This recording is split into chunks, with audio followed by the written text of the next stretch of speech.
Ini Bapak Pawit selaku Waka Kurikulum, Bapak Wali SS selaku Waka Satpras, dan Bapak Ibu Guru SMA Negeri 1 Kutai beserta karyawan yang saya hormati.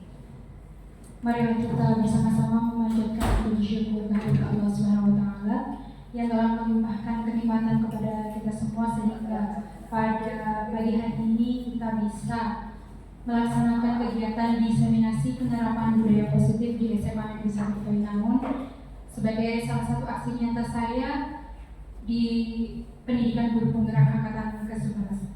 Lalu bapak salawat dan salam semoga senantiasa terlimpahkan kepada junjungan kita Nabi Agung Muhammad SAW.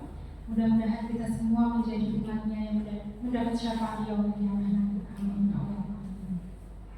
Bapak Ibu, perkenankanlah saya untuk membacakan susunan acara pada pagi hari ini. Acara yang pertama yaitu pembukaan, acara yang kedua yaitu menyanyikan lagu Indonesia Raya, acara yang ketiga sambutan dari Ibu Kepala SMA Negeri 1 Kutai Namun, acara yang keempat yaitu acara inti, dan acara yang kelima penutup.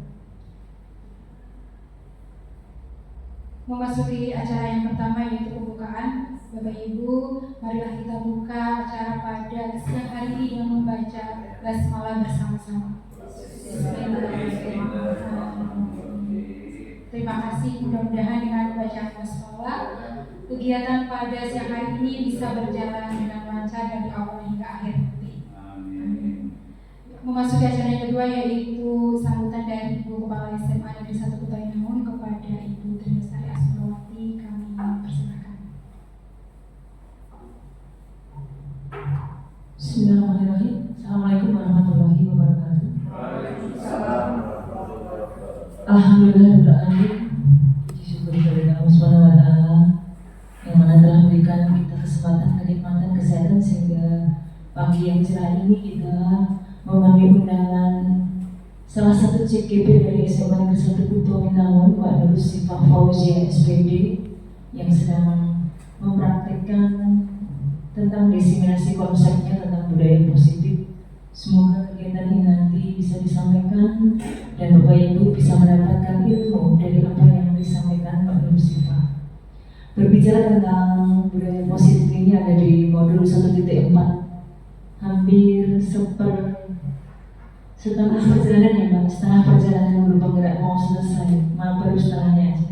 Nah, sebagai kontrol kita di sekolah sudah membangun tentang peraturan sekolah, di mana peraturan sekolah dari poin di tahun ini kita sandingkan lagi dengan restitusi yang tadinya awal poin itu kita hapus, dan kita sandingkan lagi restitusi dengan poin. Semoga nanti ke depan bisa kita kawal bareng bagaimana dampak positif yang akan dipraktikkan untuk peraturan sekolah di kesiswaan kita. Kemudian di guru penggerak sendiri, Mbak Siva juga akan menerapkan budaya positif. Maka materi budaya positif apa yang akan diterapkan Mbak Siva di lingkungan sekolah kita? Semoga Bapak Ibu semua bisa menyerap apa yang ingin disampaikan dan diimplementasikan di SMA Negeri 1 Kutai Namun, dan ini bisa menjadi perwujudan dari nilai-nilai keyakinan yang menyeluruh yang bisa diyakini Bapak Ibu semua nanti ke depan, agar kita memiliki pembaharuan,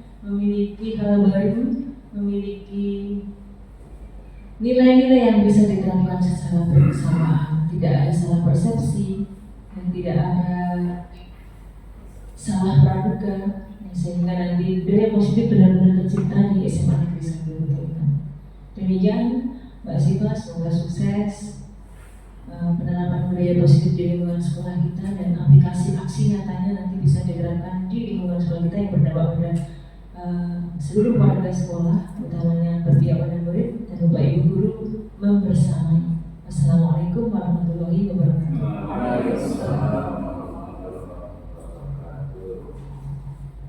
Terima kasih kepada Ibu Trinasari Asmawati atas sambutan dan semangatnya untuk saya, terutama dalam menyelesaikan pendidikan guru penggerak angkatan ke-11. Bapak Ibu, sebelum kita memasuki acara inti, mari kita bersama-sama menyanyikan lagu Indonesia terlebih dahulu. Kepada hadirin di mohon.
Hadirin dipersilakan duduk kembali.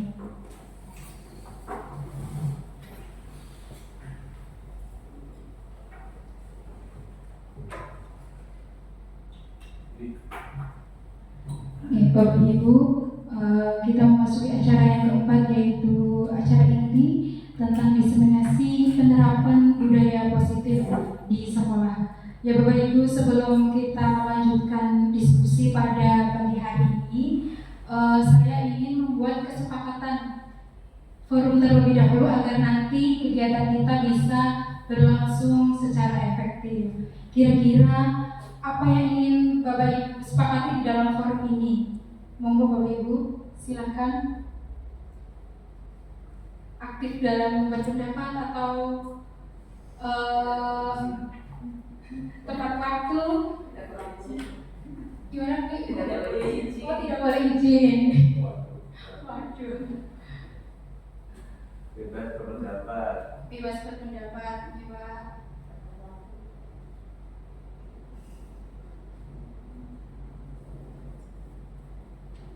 Bebas berpendapat.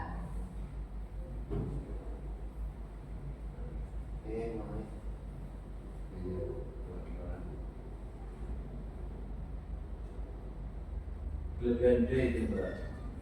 Oh enggak Pak. Nah, pada D bebas. Oke. Selanjutnya, tadi apa Ibu? Bunga dulu ya? Tidak boleh izin. Oh, tidak boleh izin.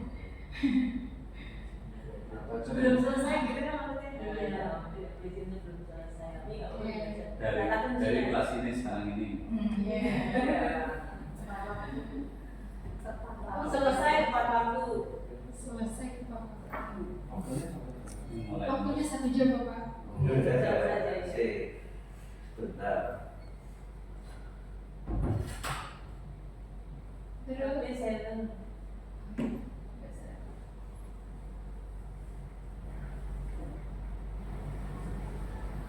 Bebas silent. iya, semoga. Apalagi? Cukup Bapak Ibu? Semangat. Semangat, selalu bersemangat nih Pak. Semangat itu salah itu. Selalu. Kelebihan spasi itu.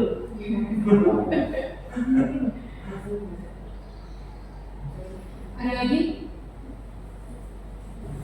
Menyenangkan. Menyenangkan.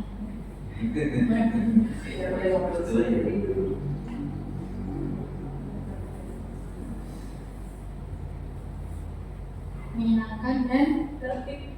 tertib.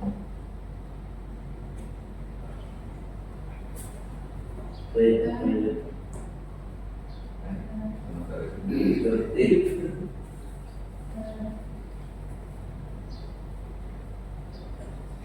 Oke, Bapak Ibu, ini kesepakatan yang kita buat untuk forum pada siang hari ini. Mari kita bersama-sama membuat komitmen untuk kesepakatan kita hari ini. Oke. Mudah-mudahan nanti bisa selesai tepat waktu. Bapak Ibu bebas berpendapat dan tidak boleh izin. Sebelum acara selesai, HP disenyapkan, selalu bersemangat, menyenangkan dan tertib. Ya, Ibu, ini nilai-nilai yang sudah kita sepakati, mari kita laksanakan bersama-sama. Insya Allah. Insyaallah. Ya, Bapak Ibu, tadi seperti di judul bahwa destinasi pada pagi hari ini adalah tentang penerapan budaya positif. Apa itu budaya positif? Ya, budaya positif merupakan nilai-nilai keyakinan universal yang diterapkan di sekolah. Budaya positif mendorong siswa untuk mampu berpikir, bertindak, dan mencipta sebagai proses memerdekakan dirinya sendiri sehingga murid mampu mandiri dan bertanggung jawab. Ya, mungkin Bapak Ibu di sini bertanya-tanya, keyakinan universal itu apa? Dunia. Dunia. Dia global. Keyakinan yang global seperti itu, Bapak? Dia pokoknya internasional. Oh, oke, itu menurut pendapatnya Bapak Evan seperti itu. Keyakinan universal adalah keyakinan yang mendunia. Mari nanti kita lihat bersama-sama apa itu keyakinan universal. Izin foto. Oke, Bapak. Bagus sekali di sini.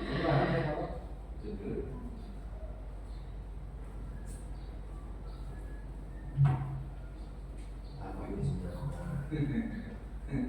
Bisa nggak?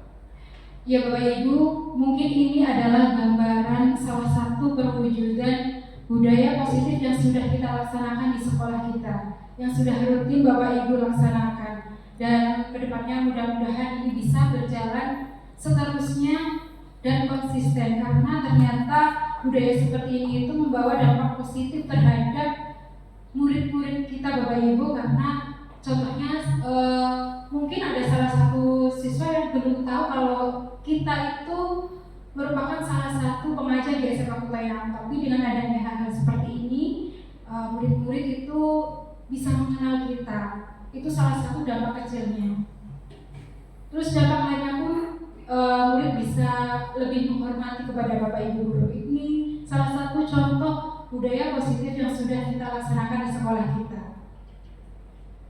Ya, nanti konsep budaya positif yang akan saya sampaikan ada 7 poin. Yang pertama tentang perubahan paradigma belajar, disiplin positif, kebutuhan dasar manusia, motivasi perilaku manusia, posisi kontrol guru, keyakinan kelas, dan segitiga restitusi. Apakah ini apa yang dimaksud dengan kesemua ini? Saya belum tahu yang restitusi itu enggak. Iya Pak, Pak Evan, oke nanti kita jelaskan secara berurutan di Bapak. Karena ketujuh konsep ini itu saling berkaitan. Dan yang nanti yang terakhir adalah tentang restitusi. Akan dimulai. The sixth lesson begin. Ya, tadi tentang paradigma pembelajaran dengan paradigma baru itu seperti apa? Jadi Bapak Ibu, ini merupakan pembelajaran yang dirancang berdasarkan prinsip pembelajaran berdiferensiasi. Bapak Ibu mungkin akhir-akhir ini sering sekali mendengar kata berdiferensiasi di Bapak Ibu. Ya, itu apa sebenarnya berdiferensiasi? Bermacam-macam. Bermacam-macam, ya betul sekali. Jadi berdiferensiasi itu adalah kita bisa membuat, Izin foto ya. ya, kita bisa membedakan antara minat dan minat siswa Bapak Ibu. Jadi kita tidak boleh mempersamakan minat serta menyamakan minat serta bakat dari siswa. Sehingga para peserta didik belajar sesuai dengan kebutuhannya berdasarkan tahapan perkembangan untuk mewujudkan profil pelajar Pancasila. Ya, profil pelajar Pancasila ini memiliki inilah nilai akhir dari apa yang akan kita tuju, yaitu beriman bertakwa kepada Tuhan, berkebinekaan global, bergotong royong, kreatif, bernalar kritis, dan mandiri. Inilah tujuan kita menjadi guru untuk bisa menciptakan murid yang berprofil pelajar Pancasila. Ya, ini Bapak Ibu tentang disiplin positif. Jadi disiplin positif mencakup sikap atau perilaku maupun tutur kata oleh seluruh warga sekolah, terutama bagi murid agar dapat berkembang menjadi pribadi yang kritis, mandiri, dan bertanggung jawab.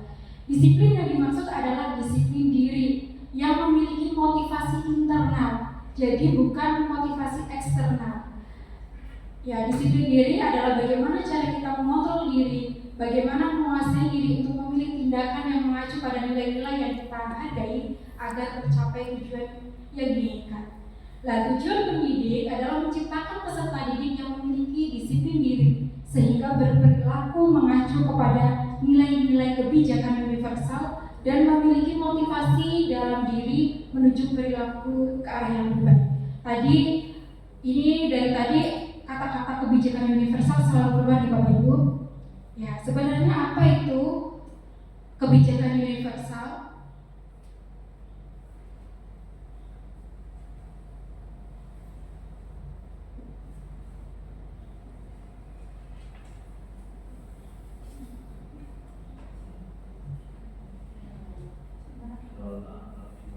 Iya.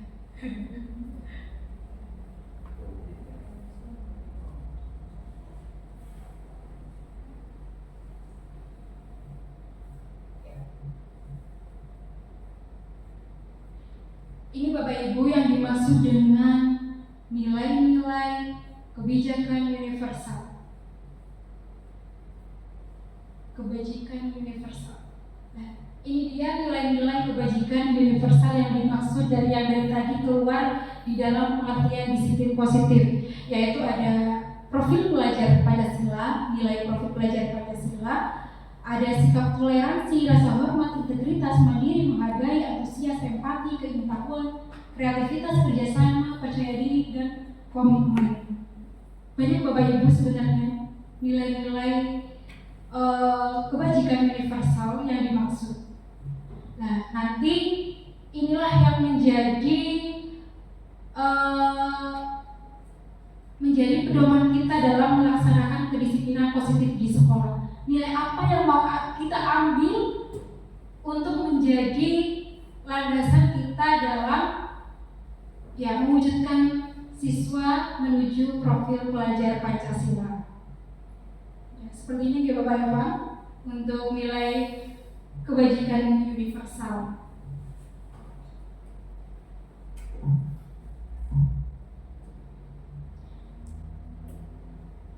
Ya, Bapak Ibu, mengapa murid itu melanggar peraturan? Kira-kira karena apa? Menurut Bapak Ibu? Jenuh. Bosan. Ya. Jadi Bapak Ibu, ternyata ketika seorang murid melakukan suatu perbuatan yang bertentangan dengan nilai-nilai kebajikan atau melanggar peraturan, hal itu sebenarnya dikarenakan mereka gagal memenuhi kebutuhan dasar mereka. Nah, kebutuhan dasar mereka yang dimaksud itu seperti apa? Ya, inilah 5 kebutuhan dasar yang harus dipenuhi, yang ingin selalu dipenuhi oleh manusia. Yang pertama, tentang penguasaan. Jadi kebutuhan ini berhubungan dengan kekuatan untuk mencapai sesuatu, ya, menjadi kompeten, menjadi terampil, diakui, didengarkan, dan memiliki rasa harga diri. Jadi kehadiran siswi kita di kelas itu sebenarnya ingin selalu diakui oleh kita sebagai Bapak Ibu guru. Salah satunya dengan cara, ya, Bapak Ibu bisa memanggil namanya atau meminta berpendapat. Ya, itu salah satu kebutuhan penguasaan yang mereka itu merasa didengarkan atau merasa dihargai ke keberadaannya. Selanjutnya adalah kebutuhan kesenangan. Jadi manusia itu pasti memerlukan kebutuhan kesenangan untuk mencari kesenangan dengan bermain, tertawa. Itu memang kebutuhan manusia itu seperti itu. Selanjutnya kebebasan. Kebutuhan kebebasan ini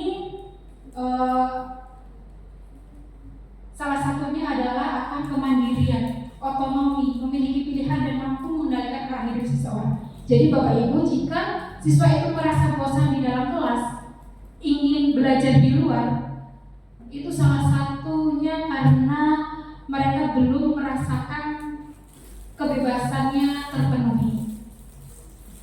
Selanjutnya kasih sayang. Kebutuhan untuk disayangi dan diterima meliputi kebutuhan akan hubungan dan koneksi sosial. Kebutuhan untuk memberi dan menerima kasih sayang dan kebutuhan untuk merasa menjadi bagian dari suatu kelompok. Dan yang terakhir adalah bertahan hidup. Maksudnya bagaimana Bapak Ibu? Jadi anak membawa bekal untuk makan siang itu salah satu untuk memenuhi kebutuhan bertahan hidup mereka. Karena jika mereka lapar, tentunya mereka juga tidak akan fokus dalam belajar. Yaitu salah satu alasan mengapa anak itu melanggar peraturan. Karena ada kebutuhan dasar yang mereka belum terpenuhi. Ya, selanjutnya tadi siswa itu tidak melanggar peraturan. Selanjutnya ada siswa yang selalu mematuhi peraturan. Dan itu apa motivasinya? Ya, jadi menurut Diane Wilson ada 3 motivasi perilaku manusia untuk melaksanakan peraturan. Salah satunya untuk menghindari ketidaknyamanan atau hukuman. Ya, mungkin Bapak Ibu juga juga melakukan hal-hal seperti itu. Seumpama saya harus jangan sampai terlambat nanti daripada ya seperti itu.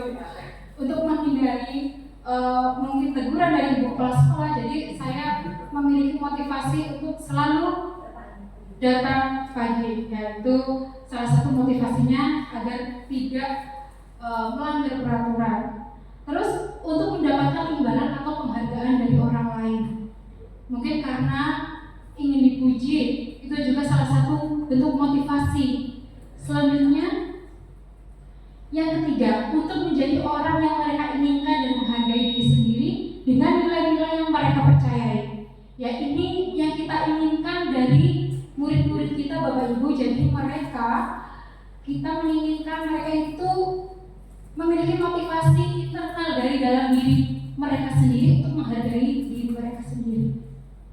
Ya, bukan karena motivasi eksternal karena agar tidak dihukum ataupun untuk mendapat ujian. Jadi inilah tujuan kita, yaitu bisa menciptakan murid yang menghargai dirinya sendiri dengan nilai-nilai yang mereka percayai.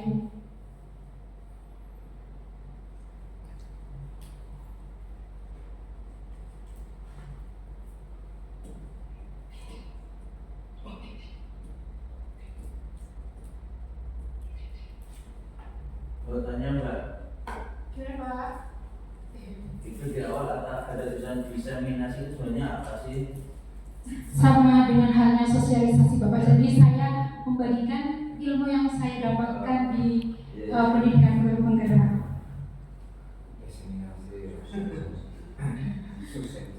Sosialisasi. Ya Bapak Ibu, selama ini kita sebagai guru, kita itu berada di dalam posisi kontrol sebagai apa jika murid kita melakukan kesalahan. Jadi ternyata ada 5 posisi kontrol guru dalam kesehariannya, yaitu sebagai penghukum atau pembuat rasa bersalah, sebagai teman, pemantau, atau manajer. Kira-kira Bapak Ibu selama ini sudah menjadi sosok yang seperti apa dalam posisi kontrol? Pemantau. Sebagai teman. Sudah, Pak Eka sudah sebagai manajer ya? Ya, ini perbedaannya Bapak Ibu. Yang dimaksud dengan apa itu penghukum, pembuat merasa bersalah, teman, pemantau, manajer. Ketika kita sebagai penghukum, kita itu perbuatan kita contohnya menghadik, menunjuk-nunjuk, menyakiti ataupun menyindir. Itu salah satu bentuk dari penghukum. Contohnya, kalau kamu tidak akan melakukan nanti kamu akan atau saya akan suruh berlari di lapangan semuanya. Itu salah satu bentuk penghukum, posisi kontrol penghukum. Terus membuat orang merasa bersalah. Jadi berceramah, menunjukkan kekecewaan yang mendalam. Kamu sudah mengecewakan Bapak dan Ibu guru. Ya, itu salah satu bentuk perkataan yang membuat murid itu merasa bersalah. Dan dampaknya apa Bapak Ibu? Dari kita sebagai posisi kontrol hukum, itu hasilnya anak itu akan memberontak, mendendam, dan menyalahkan orang lain. Jika kita berada di posisi pembuat merasa bersalah, iya, anak itu akan menyembunyikan atau menyangkal dan berbohong. Ya, ini salah satu motivasi atau identitas gagal Bapak Ibu, yaitu sebagai penghukum dan pembuat rasa bersalah. Selanjutnya, perilaku kontrol positif itu dimulai dari kita sebagai teman, pemantau, dan manajer. Teman itu ya membuatkan alasan-alasan untuk murid-muridnya. Contoh kalimatnya lakukan untuk Bapak Ibu. Ya sudah, nanti Bapak Ibu bantu bereskan. Akan tetapi hasilnya dengan kita sebagai teman Bapak Ibu, murid akan ketergantungan kepada kita. Ya, jadi ini juga kita perlu pikirkan kembali. Selanjutnya sebagai pemantau. Ya, kalau kita memposisikan kita sebagai pemantau, anak itu akan menyesuaikan bila diawasi. Jadi kalau kita pergi sudah beda lagi.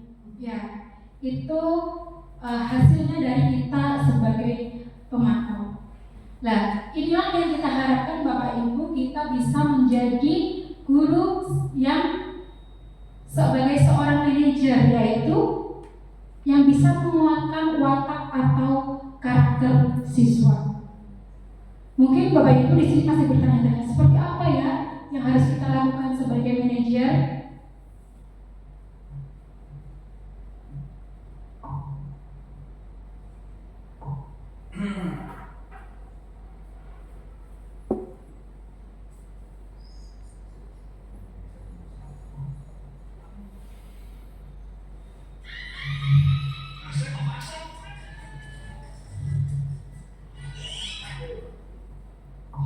Bapak Ibu, mari kita saksikan gambaran tentang 5 posisi kontrol. Salam bahagia Ibu dan Bapak guru hebat. Dalam penerapan disiplin positif restitusi, salah satu program yang dikembangkan adalah 5 posisi kontrol. 5 posisi kontrol dalam restitusi adalah proses perjalanan seorang pendidik agar dapat mengenali dirinya. Pada video kali ini, kita akan membahas tentang 5 posisi kontrol yang dikembangkan oleh Diane Goshen dan contoh penerapannya.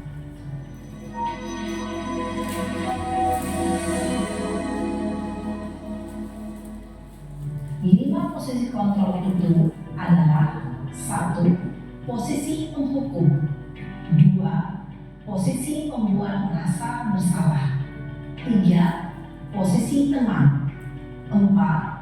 Posisi pemantau atau monitor. Dan 5. Posisi manajer. Untuk lebih memahami kelima posisi tersebut, mari kita saksikan kasus Naren yang terlambat hadir 20 menit di sekolah dan melihat bagaimana kelima posisi kontrol dalam menghadapi masalah tersebut.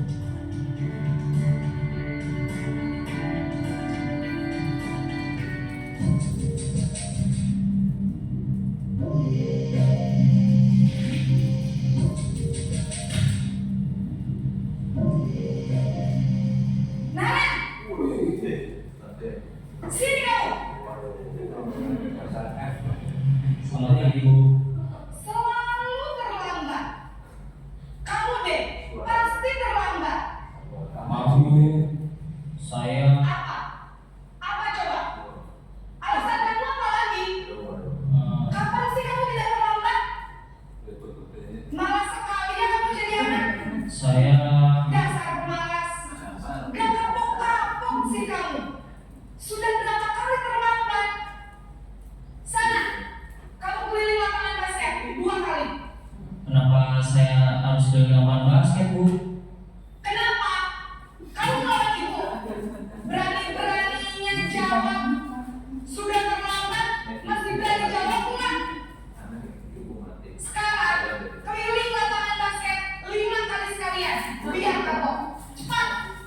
Pergi sana ke lapangan basket. Posisi penghukum biasanya berbicara dengan nada tinggi, menghardik, menunjuk-nunjuk, menyakiti, dan menyindir. Hukuman bisa berupa fisik maupun psikis. Ibu dan bapak guru hebat, dampak yang terjadi pada murid ketika guru berada pada posisi penghukum adalah murid cenderung akan memberontak, bahkan menyimpan dendam.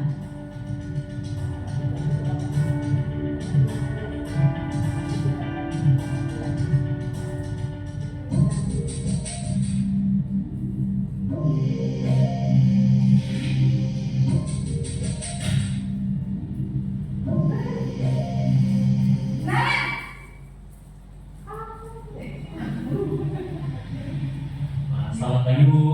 Naren, kamu kenapa terlambat lagi, nak? Ya Tuhan, Naren, kamu senang ya bikin ibu susah ya? Kalau kamu terlambat lagi, nanti ibu yang ditegur bapak kepala sekolah, nak. Disangka ibu tidak bisa membina kamu. Duh, gimana ini? Maaf Bu. Duh, Gusti Naren, kamu suka ya kalau ibu tegur bapak kepala sekolah? Terus, sekarang ibu harus tulis apa ini di buku absen? Ini kamu sudah sering terlambat loh. Ibu harus apa coba? Maaf Bu. Maaf sekali. Ya sudah, lain kali jangan bikin ibu susah lagi ya nak ya. Ibu tidak akan kuat lagi kalau kamu gini terus. Bisa jangan lagi kalau ibu ditegur bapak kepala sekolah. Sana cepat ke kelas. Maaf ya Bu. Maaf sekali. Posisi pembuat rasa bersalah berbicara dengan nada tenang, cenderung lembut. Namun kata-kata yang diutarakan membuat murid merasa menjadi orang yang gagal, memandang buruk dirinya sendiri, merasa tidak berharga, dan tidak sanggup membahagiakan orang lain. Ketika guru mengambil posisi pembuat rasa bersalah, murid akan menganggap dirinya yang bersalah dan ia akan menyimpan emosi negatif tersebut di dalam dirinya.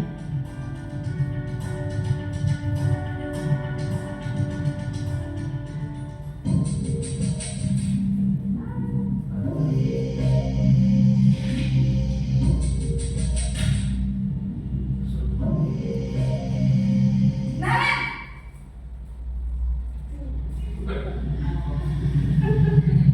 Selamat pagi Bu. wah, sudah jam berapa ini nak? Terlambat lagi ya sayang. Iya Bu. Habis ibu saya mau bangunkan saya Bu. Kamu malah menyalahkan ibu kamu. Kamu bukannya anak yang larinya paling kencang. Kok terlambat sih? Iya Bu.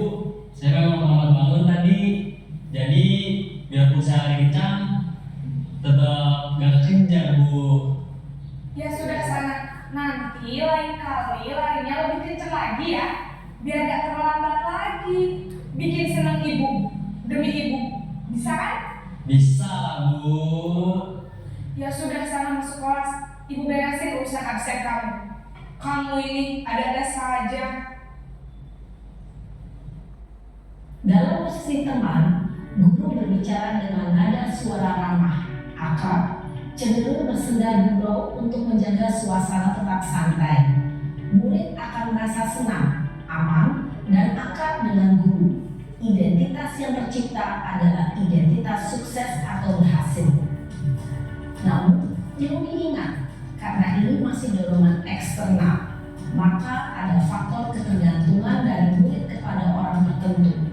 Di sini guru absennya, sehingga di lain waktu murid bisa berperilaku baik, namun hanya kepada orang-orang tertentu saja.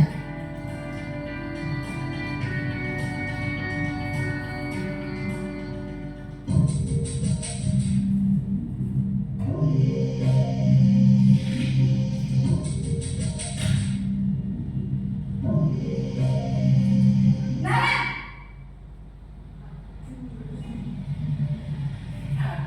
Selamat pagi Bu. Naren, apa peraturan sekolah kita tentang jam berapa kita harus masuk sekolah, nak? Kita harus di sekolah jam 7, Bu. Iya betul, sekarang sudah jam 7.20. Naren sudah tahu konsekuensinya jika terlambat hadir. Paham, Bu. Saya harus tinggal kelas pas jam istirahat selama 20 menit. Iya benar, konsekuensinya demikian. Jadi nanti jam 9.30 pas istirahat, kamu harus tinggal di kelas, kerjakan tugas tambahan untuk ketertinggalan kamu, ya? Baik, Bu.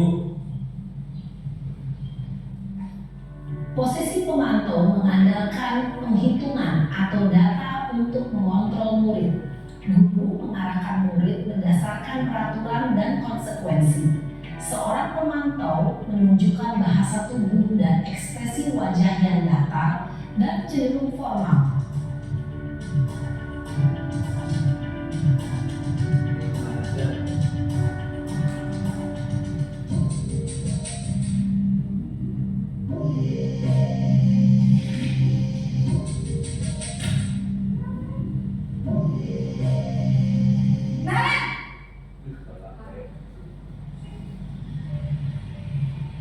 Selamat pagi, Bu.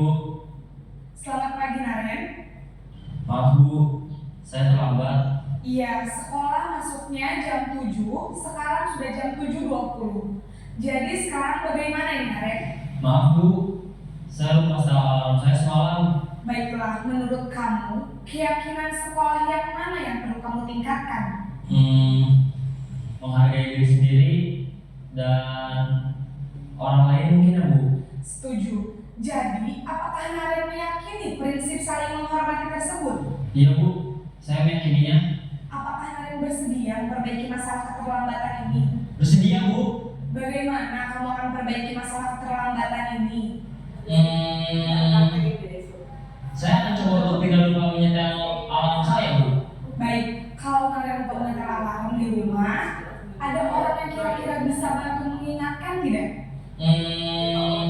Ada, Bu. Kakak saya, Kak Emma. Ada lagi selain Kak Emma? Selain Kak Emma, ada ibu saya. Baik, jadi yang mengingatkan Naren adalah Kak Emma dan ibu kamu, ya? Kira-kira akan mulai set alarm kapan nih, Naren?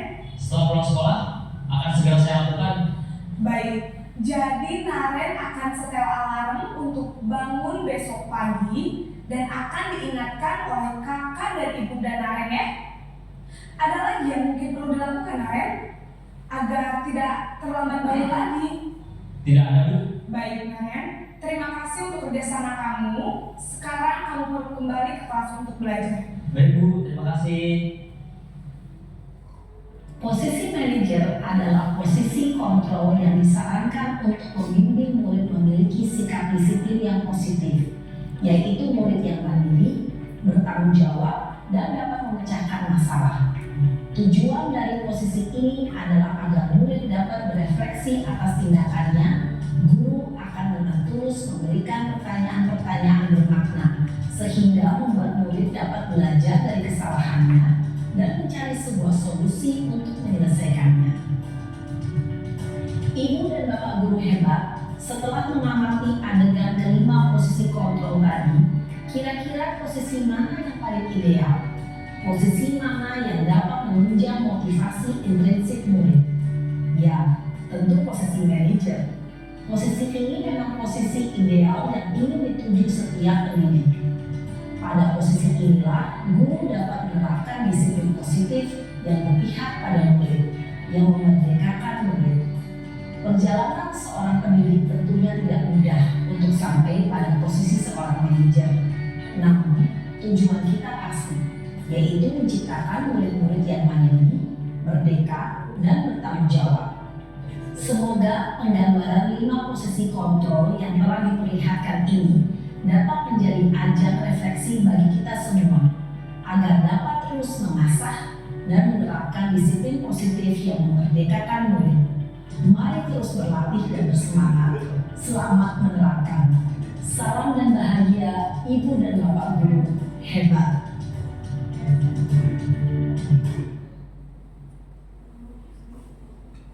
Ya, Bapak Ibu, tadi sudah diperlihatkan tentang posisi posisi kontrol sebagai seorang guru ngomong Bapak Ibu, mari kita yang belum sampai ke manajer, saya juga belum Bapak Ibu. Mari kita bersama-sama menjadi seseorang yang bisa memperlakukan siswa sebagai seorang manajer. Ya. Baik Bapak Ibu, kita lanjutkan kembali tentang keyakinan kelas. Tadi di dalam posisi manajer, ketika anak berbuat kesalahan ditanya tentang keyakinan kelas ya Bapak Ibu. Keyakinan kelas apa yang sudah kamu langgar, yang sudah kita sepakati? Ya, itu memang perlu Bapak Ibu. Kita perlu memiliki sebuah keyakinan kelas. Mengapa tidak peraturan? Kira-kira apa? Seperti tadi yang sudah kita buat di depan itu Bapak Ibu. Apa perbedaannya keyakinan kelas dan peraturan kelas? Peraturan tertulis keyakinan dalam hati. Oh, betul. Iya. Apa kira-kira Pak Haji? Sama dengan baik Pak. Sama dengan Pak. Sama kan? Ya, tentunya kalau sebuah peraturan itu biasanya dibuat oleh satu pihak saja di Bapak Ibu. Kita tidak melibatkan siswa.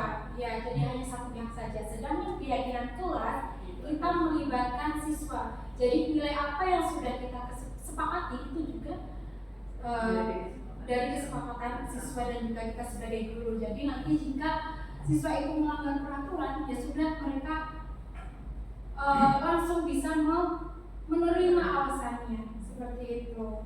Jadi Bapak Ibu guru yang tidak sebagai wali kelas pun bisa membuat kesepakatan pembelajaran. Jadi tidak harus wali kelas yang membuat keyakinan kelas, tapi Bapak Ibu guru sebagai guru mata pelajaran pun di setiap pembelajaran harus kalau bisa memiliki keyakinan atau kesepakatan pembelajaran. Seperti itu ya Bapak Ibu, agar nanti kita bisa memposisikan kita sebagai control manager jika terdapat siswa yang melanggar kesepakatan bersama. Oke. Kita lanjut saja di Bapak Ibu. Dalam menjalankan peraturan ataupun keyakinan kelas, bila mana ada satu pelanggaran tentunya sesuatu harus terjadi. Untuk itu kita perlu meninjau ulang tindakan penegakan peraturan atau keyakinan kelas sekolah kita selama ini. Tindakan terhadap suatu pelanggaran pada umumnya berbentuk hukuman atau konsekuensi. Dalam pertemuan ini, ya saya akan memperkenalkan program disiplin positif yang dinamakan restitusi tadi yang ditanyakan oleh Bapak Eva. Iya. Apa perbedaannya antara hukuman, konsekuensi, dan juga restitusi itu sendiri?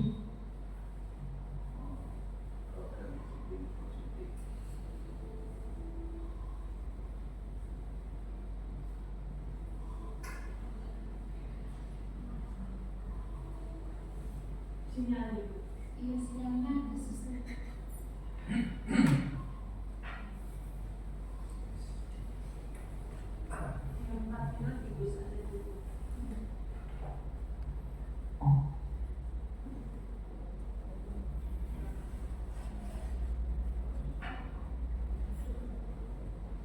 Oh ya Bapak Ibu, kita bermain-main terlebih dahulu ya Bapak Ibu. Sebelum kita melanjutkan, iya, mainan apa ya kira-kira?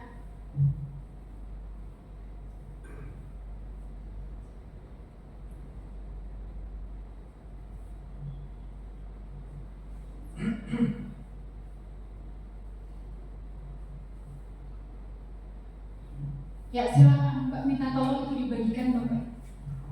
Kalau itu ya tadi berindah. Iya.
Masuk mbak.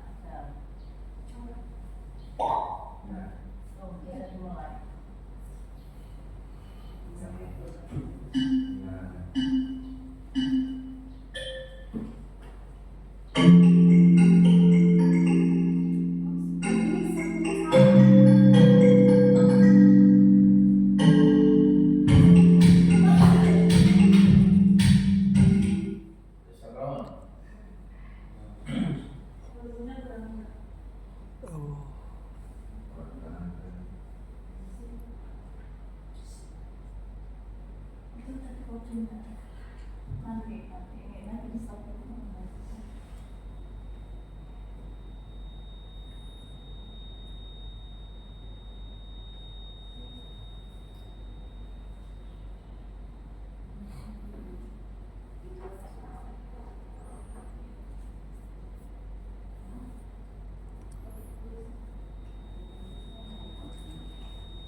Ya Bapak Ibu, silahkan dijawab. Cara menjawabnya itu di sini ada, kalau A kan di sini di sampingnya ada A, B, C, D. Jika menurut Bapak Ibu jawabannya A, berarti hadapnya ke sini. Jika B, berarti huruf B yang di atas dan C yang di atas. Tapi ini silahkan Bapak Ibu menjawab antara A dan B saja. Ya, jadi dari halaman ini tercatat sama sekali di dalam buku. Saya tidak akan terlambat lagi karena terlambat ke sekolah. Ini merupakan hukuman tanpa konsekuensi menurut Bapak Ibu.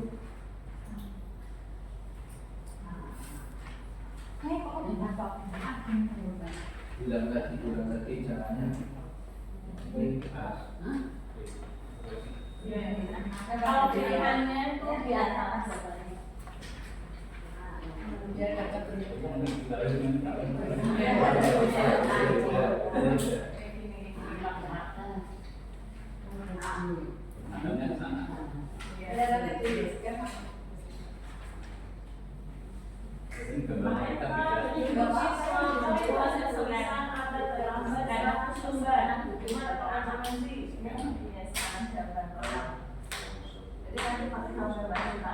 maksimal berarti iya.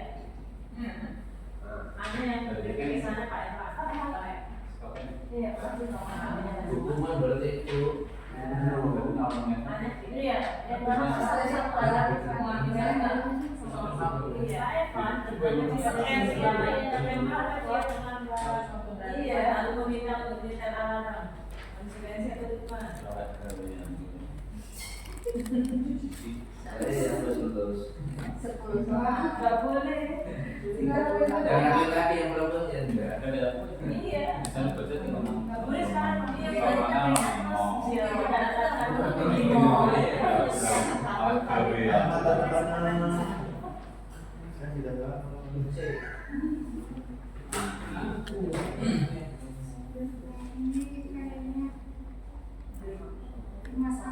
Cepat dong.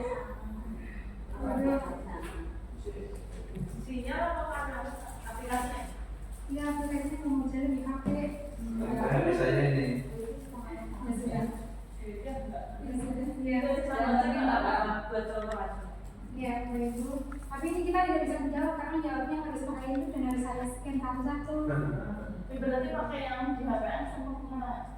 Yang pakai kita pakai enter kode. Join my quiz. Iya, buatannya yang itu kan bisa sih biasanya. Iya. Naik pakai scan ini mungkin waktunya. Jadi bagi kalau itu enter kode aja. Ya sudah. Terus sampai lupa. Maaf deh. Gak usah langsung join mywish.com aja kan. Di Google bisa, di Google langsung join mywish.com. Iya, tapi pakai iya.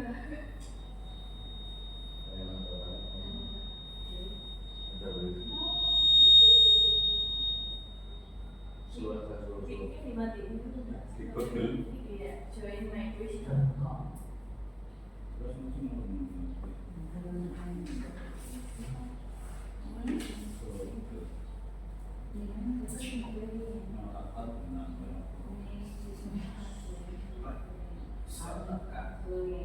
Ini saja Bapak Ibu, kira-kira konsen karena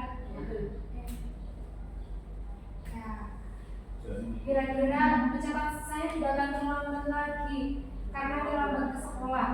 Kira-kira ini merupakan konsekuensi atau hukuman? Hukuman. Hukuman ya. Nanti nggak dibuka. Di konsekuensi. Ya, ini salah satu bentuk konsekuensinya. Mungkin karena Bapak Ibu sudah membuat keyakinan kelas bersama. Terus yang kedua, lari mengelilingi lapangan basket 2 kali karena terlambat hadir di sekolah. Itu kira-kira bentuk hukuman atau yang sudah? Hukuman. Iya, betul sekali. Iya, biasanya hukuman itu memang berupa fisik nih Bapak Ibu. Ya. Kenapa kok mas-mas Jerman itu ada 2? Hukumannya Terus membersihkan coretan yang dibuat di meja tulis. konsekuensi. Iya, itu konsekuensi. Selanjutnya, murid diminta untuk push up 15 kali karena tidak menggunakan masker ke sekolah. Hukuman. Iya, itu Konsekuensi. hukuman. Terus Hukuman. menggantikan kertas tugas teman yang telah dicoret-coret. Konsekuensi. Iya, itu bentuk dari konsekuensi. Dan yang terakhir, berjemur di lapangan basket Hukuman. saat ngobrol dengan teman. Ya. Ya, itu merupakan bentuk hukuman. Jadi Bapak Ibu sudah tentunya sudah paham Bapak Ibu bedanya konsekuensi dengan hukuman.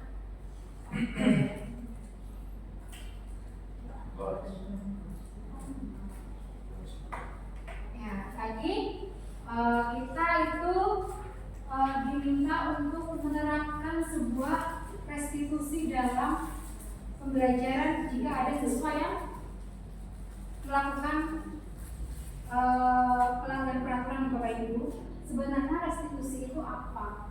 Ya, jadi Dayan Bosen dalam bukunya merancang sebuah tahapan untuk memudahkan para guru orang tua melakukan proses untuk menyiapkan anaknya melakukan restitusi. Ya, restitusi ini membantu murid menjadi lebih memiliki tujuan disiplin positif dan memulihkan dirinya setelah berbuat salah. Atau penekanannya bukanlah pada bagaimana berperilaku untuk menyenangkan orang lain atau menghindari ketidaknyamanan, tapi menjadi orang yang berbagi nilai-nilai kebajikan. Ikhlas. Berita temuan diberitahukan kepada ketua kelas fase E 1 sampai 10 dan ketua kelas fase FD 1 sampai 10 untuk menuju ke lobi pada saat jam istirahat. Sekali lagi kepada ketua kelas fase E 1 sampai 10 dan ketua kelas fase FD 1 sampai 10 untuk menuju ke lobi pada saat jam istirahat. Terima kasih. Assalamualaikum warahmatullahi wabarakatuh.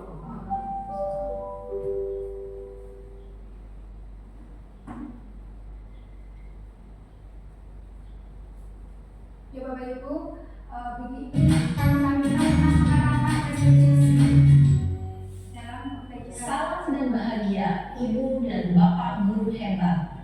Pada video kali ini kita akan membahas tentang salah satu program disiplin positif yang diterapkan di lingkungan sekolah yang dikenal dengan nama restitusi.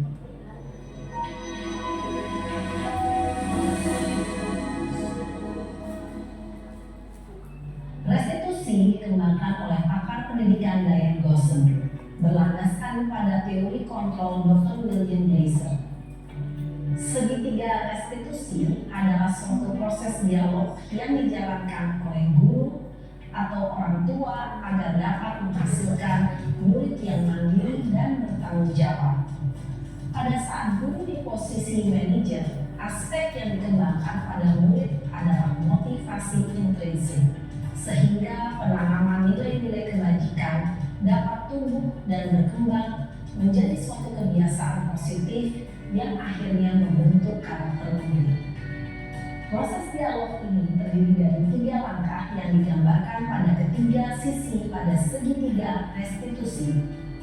Sisi pertama adalah menstabilkan identitas. Sisi yang kedua adalah validasi tindakan yang salah. Dan sisi yang ketiga adalah menanyakan keyakinan. Ibu dan Bapak guru, berikut ini akan menunjukkan bagaimana seorang guru berada dalam posisi manajer menggunakan penerapan segitiga restitusi.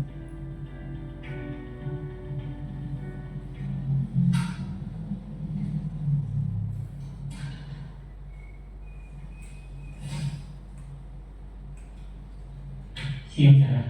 Siang Pak. Sudah lama nggak ketemu Sarah? Kenapa hari ini ada di sini? Kesel Pak, kesel banget. Masa aku dikatain tukang fitnah Pak? Ya aku marah lah. Aku dari TK di depan kelas. Kesel banget. Oh begitu. Ya pasti kamu marah dan kesal. Bapak juga akan marah apabila ada yang lupa. Kemudian pada saat itu kamu melakukan apa? Ya saya langsung ngatain mereka lah Pak. Soalnya saya berharap dia malah Oh begitu. Pasti kamu melakukan seperti itu kan suatu alasan tertentu kan?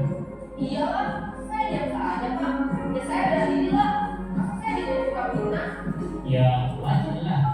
Mempertahankan harga diri itu sesuatu yang penting buat kamu. Untung kamu tidak lebih gegabah lagi, hanya membentak-bentak. Iya Pak. Untung saya masih bersabar dan hanya membentak saja. Sudah gemes padahal, saya pasti bela diri lah. Ya pasti ya. Tapi kamu memilih untuk tetap bertahan dan bersabar. Kamu memilih untuk tidak berbuat lebih parah lagi kan? Iya. Nah, sekarang coba kita lihat lagi. Tindakan kamu yang bentak-bentak Eka di kelas. Tindakan kamu itu kira-kira sesuai dengan keyakinan kelas atau prinsip kamu tidak? Enggak lah Pak. Capek Pak jadi pemarah.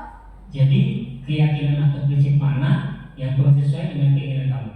Ya, saya sebenarnya sangat menghargai orang lain.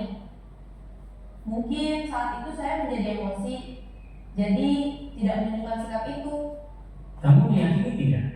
Menghargai orang lain itu penting buat kamu. Yakinlah Pak. Iya, setuju. Kita harus saling menghargai. Namun, ada juga keyakinan yang kita sepakati yang perlu kita jalankan apabila kita sedang marah, kan? Ya saya bisa lebih proaktif, mulai dengan diri sendiri. Saya bisa jadi lebih bersabar, mengambil waktu jeda untuk berpikir mau apa selanjutnya. Kira-kira kamu bersedia memperbaiki masalah ini tidak? Bersedia Pak. Kalau kamu memperbaiki masalah ini, kamu akan menjadi orang seperti apa? Saya akan menjadi orang yang bertanggung jawab kali ya Pak. Dan senantiasa proaktif. Iya, menurut kamu bagaimana rasanya menjadi orang seperti itu? Ya nyaman lah, bangga bisa bersabar dan menahan diri. Baiklah kalau begitu. Yuk kita pikirkan bagaimana memperbaiki masalah ini.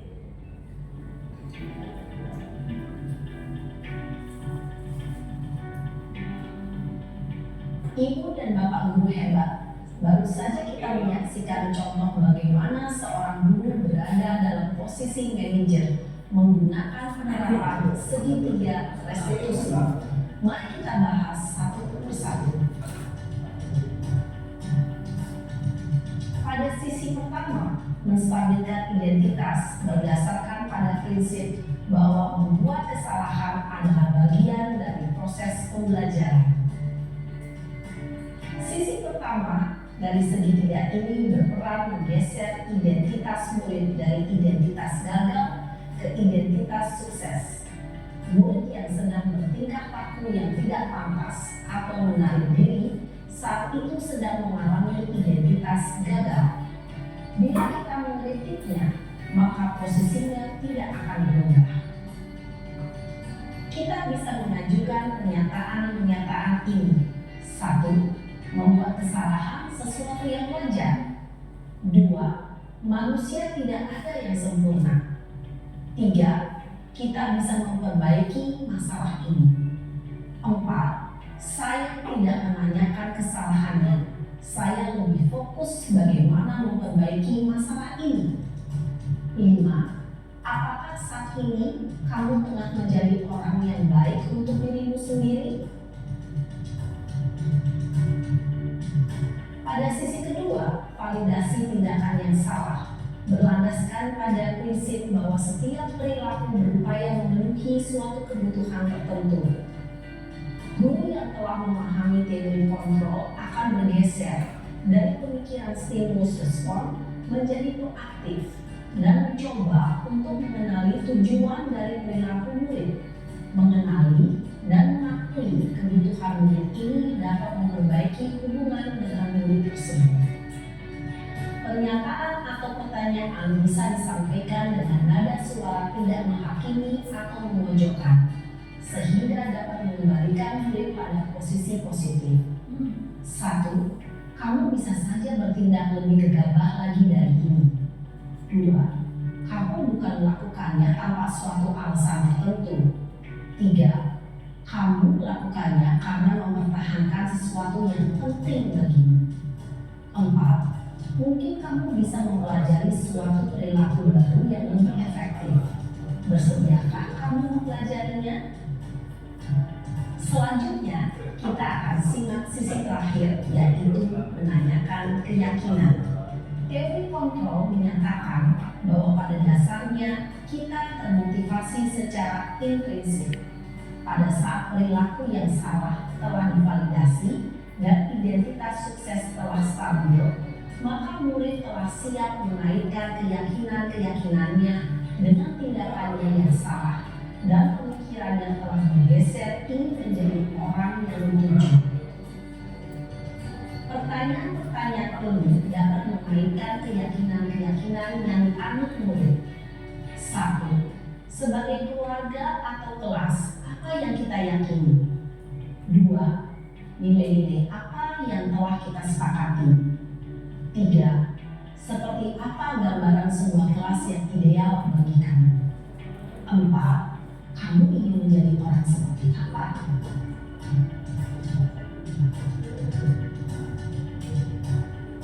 Dalam menerapkan segitiga restitusi, perlu diperhatikan beberapa hal, yaitu 1. Perilaku yang salah perlu dikaitkan dengan nilai-nilai atau keyakinan-keyakinan yang telah disepakati atau dituju. 2.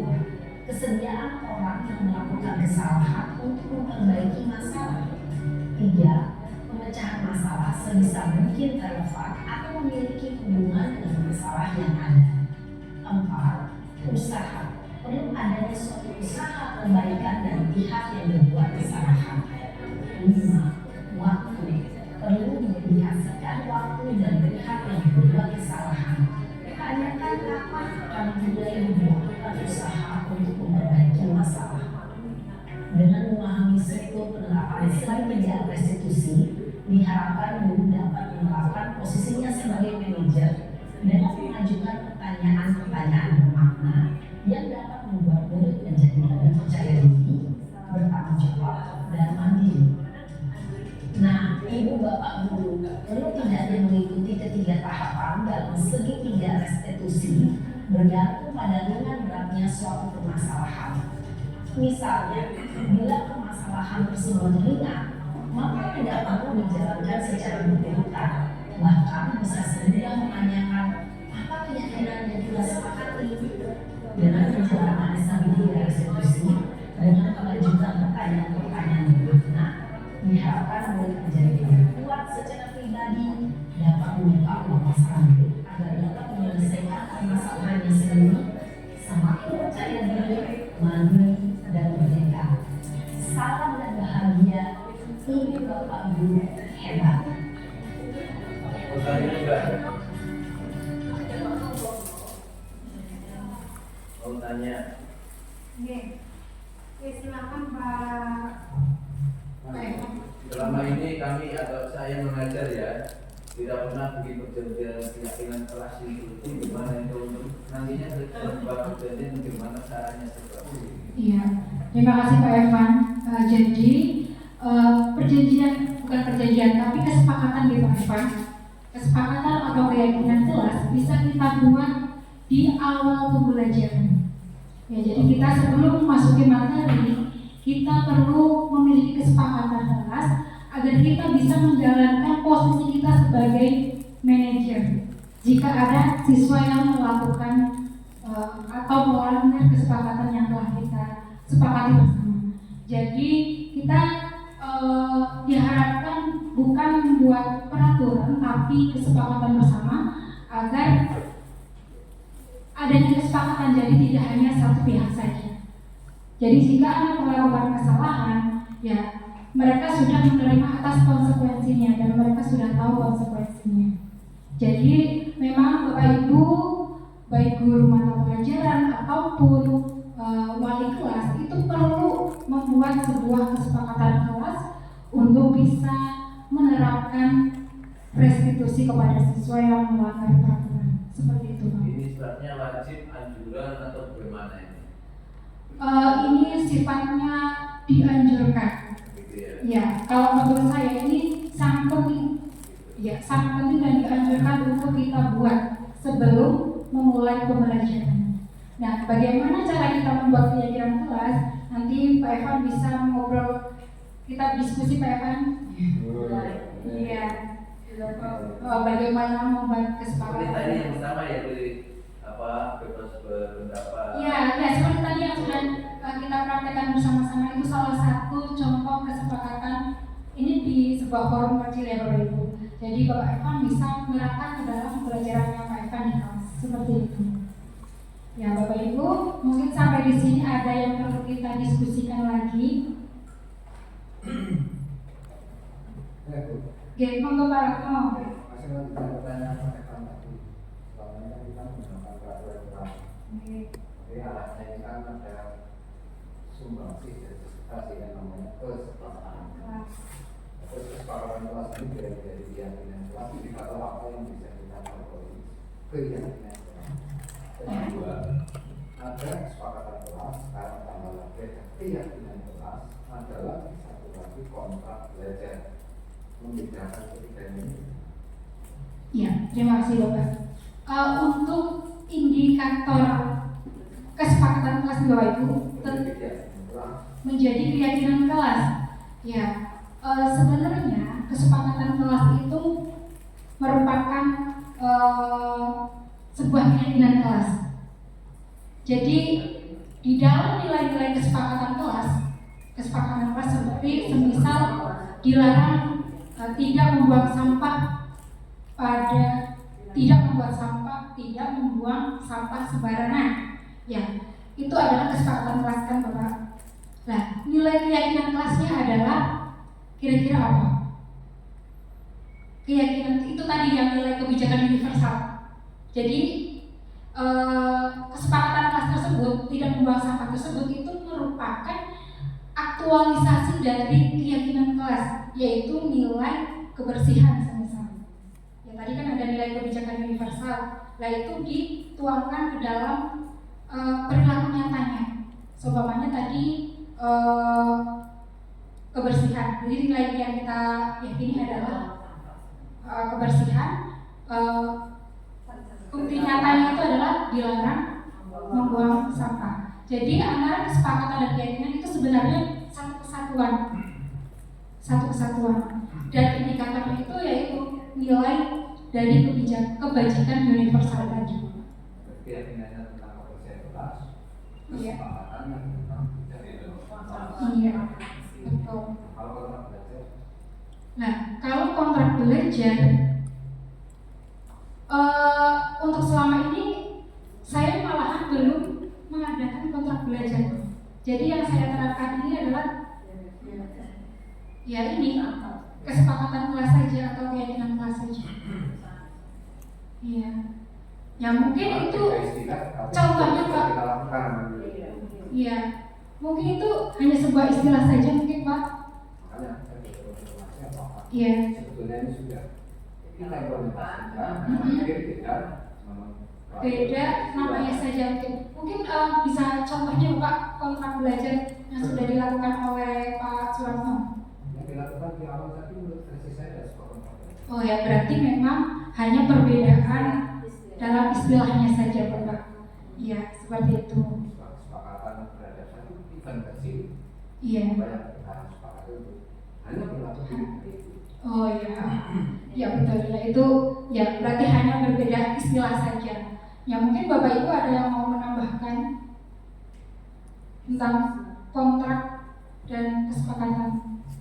Ya mungkin Jadi di era hukum kita ini, ketika bukan negara memang mendapatkan materi konstitusi budaya positif keyakinan kelas dan awal dari keyakinan kelas itu diawali dari peraturan kelas. Kita diminta awal di kelas itu membuat peraturan anak, kita akan membuat peraturan kelas kita. Mereka akan usul, akhirnya muncul peraturan kelas. Nah, peraturan kelas ini nanti disusun menjadi sebuah kesepakatan. Nah, kesepakatan itu diurutkan dari tidak datang terlambat, yang bertugas tidak melaksanakan tugas, misalnya pembelajarannya aktif, gitu ya, tidak mengganggu musuh, tidak membuli, misalnya sampai itu kesepakatan dari disusun itu akan diyakini bersama di kelas itu. Di situ nanti ada fungsi kontrol kita, tadi kontrol kita sebagai apa ya. Nah, hal yang berhubungan dengan kontrak itu malah nggak muncul ya Kak. Bahasa kontrak, kontrak itu bahasa lama, bahasa lama. Kontrak kerja, kontrak kelas itu bahasa lama. Di kurikulum Merdeka ini sekarang ada kita adanya keyakinan kelas, budaya positif, disiplin positif, kesepakatan kelas seperti itu. Jadi kesepakatan yang sudah tumbuh dari peraturan yang sudah diusulkan oleh diyakini bersama, akhirnya tumbuhkan menjadi keyakinan. Itu sudah semua terjadi di kelas 10 semua, 11 semua, 12 akan menjadi budaya positif di sekolah. Endingnya di situ. Artinya bahasa kurikulum baru adalah keyakinan, bahasa yang dulu lama kontrak. berarti berbeda bahasa. Iya, Orang jadul itu termasuk juga ini apa? disiplin positif. Disiplin positif.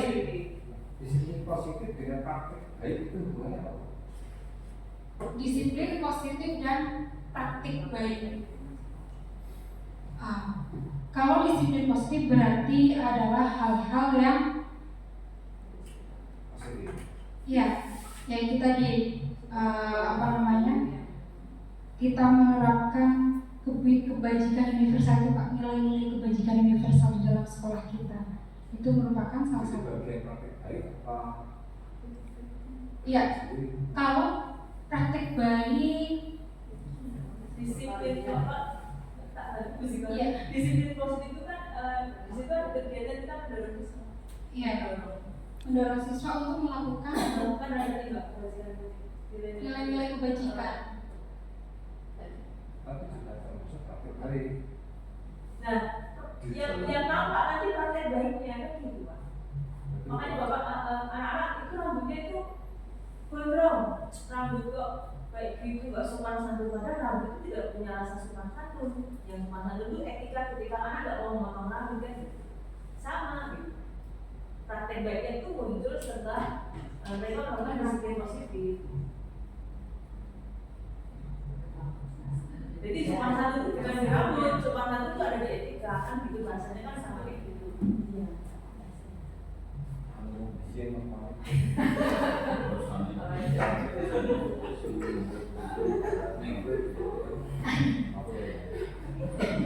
Sudah sampai lagi makasih.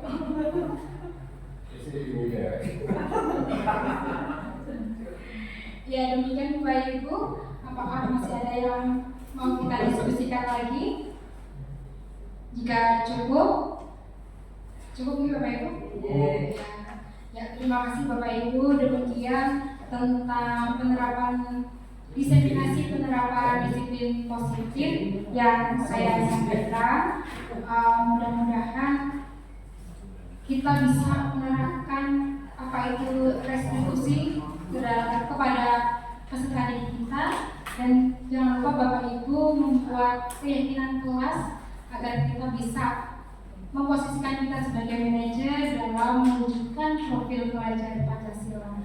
Demikian Bapak Ibu, jika ada kekurangan mohon dimaafkan dan terima kasih atas perhatiannya. Wassalamualaikum warahmatullahi wabarakatuh. Bapak Ibu, marilah kita tutup acara pada siang hari ini dengan membaca hamdalah bersama-sama. Terima kasih. Saya sambil membahas tanggal 19 itu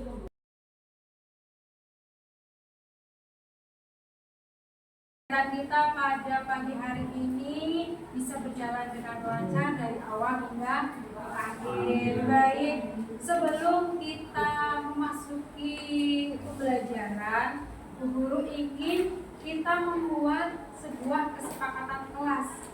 Ya, apa itu kesepakatan kelas? Perjanjian. Iya, perjanjian. Apa lagi? Ya, kita membuat sebuah kesepakatan yang harus disepakati antara Bu Guru dan juga kalian semua ya. Jadi nanti kesepakatan ini kita laksanakan bersama-sama. Ya, bagaimana cara kita membuat?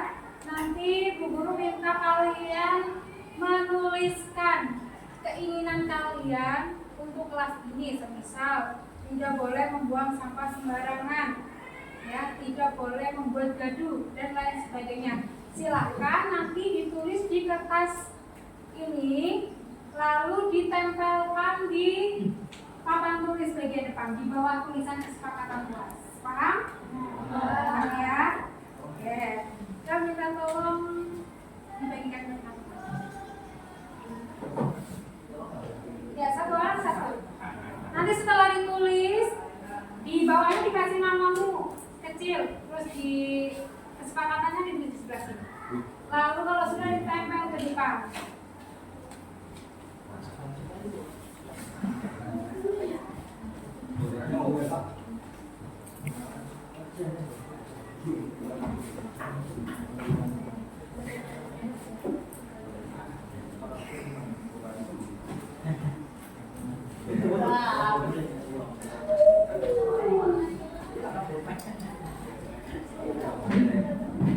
Silakan mulai yang sudah selesai langsung ditempel ke depan.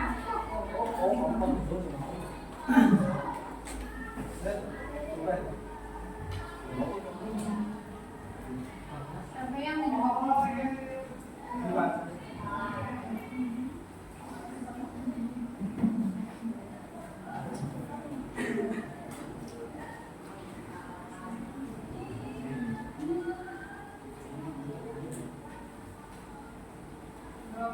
Silakan ditulis apa keinginanmu untuk kelas ini. Dilarang seumpamanya dilarang nakal, dilarang berteriak-teriak dan lain sebagainya. Atau tidak boleh membuang sampah sembarangan. Ya langsung ya, sudah langsung ditempel di depan. Ya, tempel di sini.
Sudah semuanya?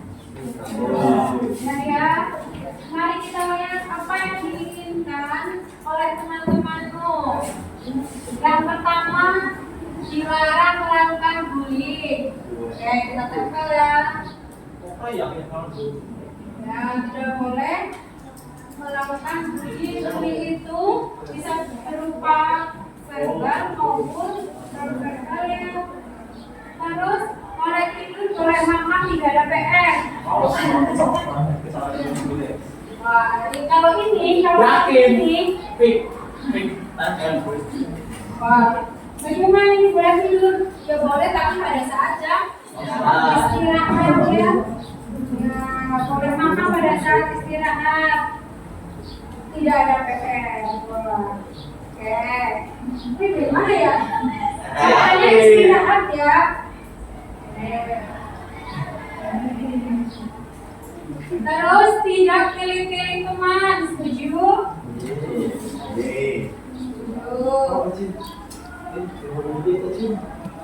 Terus ini lagi ingin kelas yang solid dan tidak pilih-pilih teman, sama ya?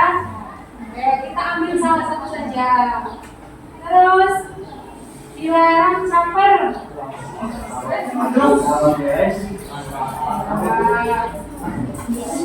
Maksudnya gimana nih? Nempel aja lah. Bagus ya, Bu.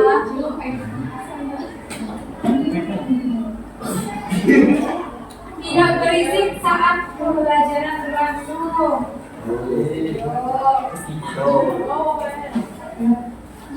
Oke, terus tas tidak diwajibkan.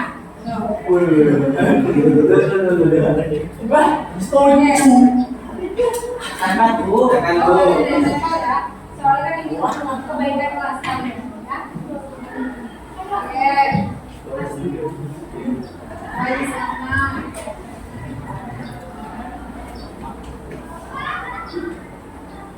Tidak bermain HP saat pembelajaran. Tidak setuju. Saling tolong-menolong sesama teman. Tolong-menolongnya ya tapi bermain HP-nya sebenarnya. Oh, tidak boleh.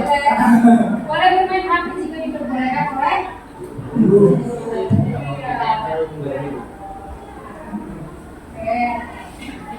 anti bullying sudah ya. Terus menyelesaikan tugas tepat waktu.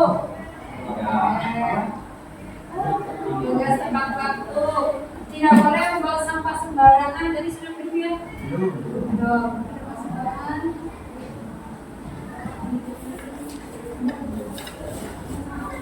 Terus melaksanakan piket kelas untuk menjaga kebersihan kelas ya. Dilarang meledek atau memanggil mama dengan nama orang tua ya. Tadi ya tidak boleh membuli ya, ini salah satu ya, salah satu bentuk bullying yang suka memanggil nama temannya dengan orang tua. Tidak boleh memilih teman dalam berbaur ya. Tidak boleh dipikirkan ya sama ya. Oke. Tidak mencuri pulpen temannya ya. Oke. Melakukan piket dengan penuh tanggung jawab dan ikhlas ya, sama ya. Melaksanakan piket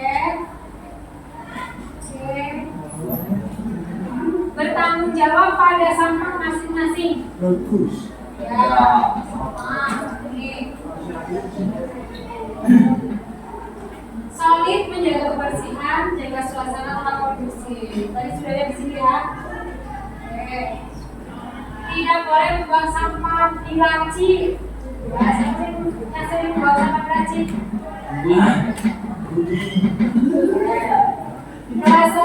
Gelasnya harus selalu solid dalam perbaikan. Ini ya, tidak boleh pilih-pilih teman sama. Terus menjaga kebersihan kelas, tidak pilih-pilih teman, bertanggung jawab terhadap sampah masing-masing. Oke, tadi sudah ada di sini. Selanjutnya, ini belajar santai supaya tidak bosan. Tuh, Ya.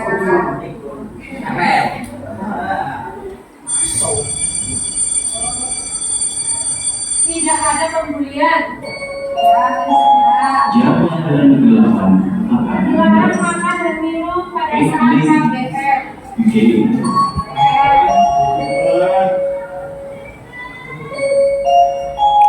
Jawab adalah kegelapan akan dimulai. Dilarang berisik. Ya, Game. kan juga ada dilarang berisik. Dilarang curi pulpen, dilarang berkata kasar, nggak boleh ngangkat, boleh makan, minum dan kompak. Tadi sudah masuk ke sini ya poin-poinnya. Nggak boleh berkata kasar ya. Siapa yang suka berkata kasar? Budi. Budi Bu. Nanti yang suka berkata kasar berarti sudah melanggar komitmen bersama. Budi Bu.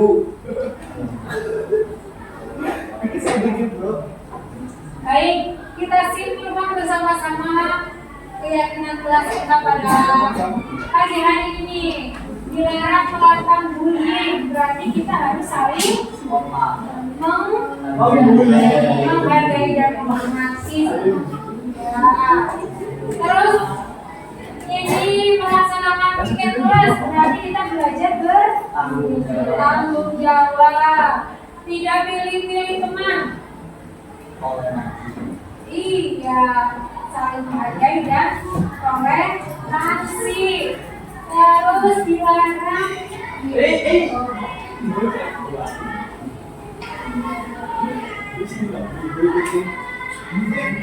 dilarang caper. Berarti kita harus saling ya, tidak boleh bully ya. Dan kita harus menjaga perasaan orang lain, saling menghargai sama saja. Tidak mencuri pulpen berarti kita menyepakati nilai apa? Kepercayaan. Oke. Tidak berisik saat pembelajaran. Saling menghargai. Terus tidak bermain HP saat pembelajaran. Sama ya, saling menghargai, bertanggung jawab pada sampah masing-masing. Ya, menjaga kebersihan dan bertanggung jawab. Menyelesaikan tugas kelompokku nilai yang kita sepakati berarti apa? Bertanggung jawab. Tidak boleh buang sampah sembarangan. Tadi sama ya. Berarti menjaga kebersihan. Dilarang makan dan minum saat KBM. Dilarang dari kesepakatan yang bersama. Kita harus menghargai, saling menghargai. Terus selalu merasa bergembira. Jadi tidak bosan ya, supaya belajar santai agar tidak bosan. Berarti kita harus meyakini nilai apa ini berarti ya. Kalau tidak bosan, kira-kira apa? Kebahagiaan. Baik. Berikut keyakinan kelas yang sudah kita tuliskan bersama-sama. Semuanya sepakat ya? Jika sepakat, silakan satu persatu tanda tangan di bawah ini. Ya.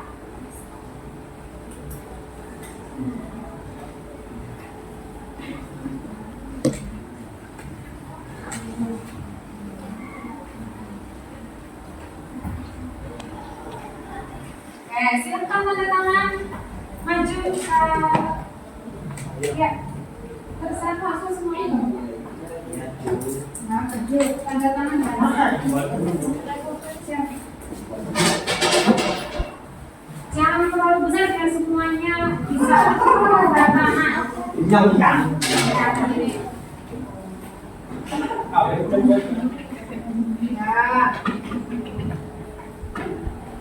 Ya semuanya kuat ya. Ya langsung semuanya.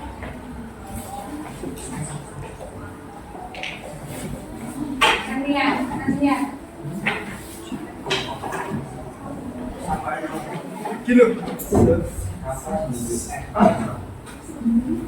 Siapa yang mau maju?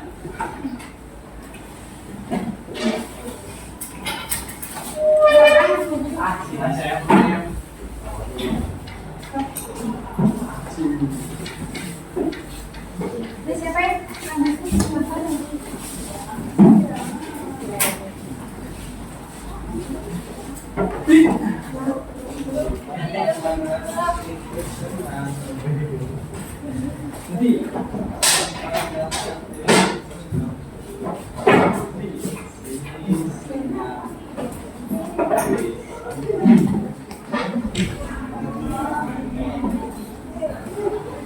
yang belum maju silakan maju.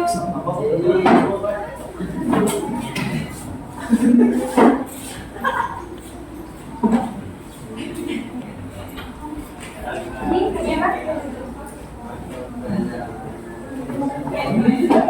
Maju.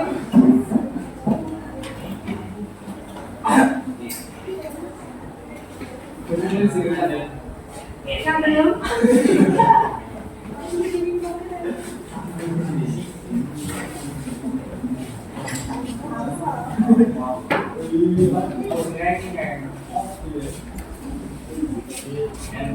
Sudah.